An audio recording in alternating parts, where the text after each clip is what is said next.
everything is energy, right? Everything is vibration, everything is energy.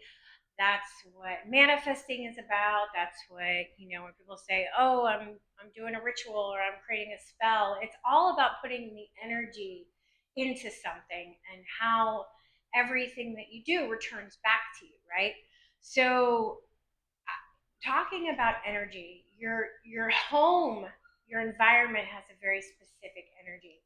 And I'm sure many people are familiar with Feng Shui. Uh, and I put a little Feng Shui box in my book. I'll just show you real quick. See, for people. So it shows you the best and most optimal. So basically, I'm no expert, so by all means look it up. But basically, it says that there's certain places in your home, like when you walk in your front door, that are areas in your house. Like when you first walk in your door, the far left, all the way towards the back, is the wealth and prosperity section. So you would want to put in things there for wealth and prosperity. If you look straight ahead, it's fame, reputation, and social life. If you go to the right, it's marriage, relationships, and partnerships. And you can do this. You can look up. It's called a bagua. You can look up the feng shui bagua on Google, and it'll show you the 9 squares. And think about that when you walk into your home. Like when you go into your house, does it feel like you have good energy? Do you does the energy flow? Because energy needs to move or it gets stuck, right?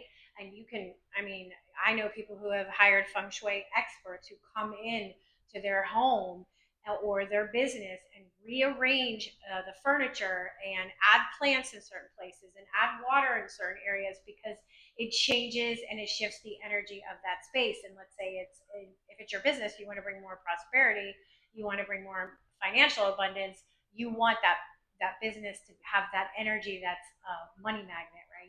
That's what you're there for, right? So you could do that with relationships in your bedroom. You could separate it by room. So if you're looking for a romantic relationship, uh, you could in your bedroom go look up the bagua, the feng shui bagua, and set up very specific things for your relationship corner of your partnership corner of your bedroom. It could be a sample of an engagement ring. It could be images that represent what you're looking for. Two people on their wedding day. You can. I have a. I show people how to create a love box. It's in the relationship section of my book. Very specific about how to create a love box, where to put it, what to put in it, to manifest, to bring those things into your life in that area of your life.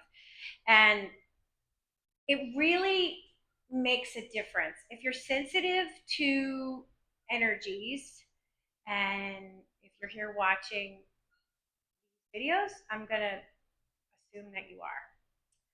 Because people who aren't into all this mystical, magical stuff don't look at the videos. So if you're watching them, then obviously you're already into that stuff, and I'm going to assume that you do have sensitivities. You could feel the energy of a space, right?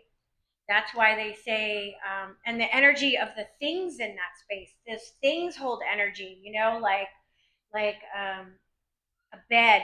The bed holds the energy of the couple, let's say, right? And if there's a divorce, maybe you want to get rid of the bed, especially if it was abusive. You don't want that energy to be seeping into your energy field, and especially if you want to bring in a new relationship. So we have to think about the energy of our space. Is it clear? Is it clutter free? Does it have a nice flow when you walk into your house? Is there a beautiful flow to the energy?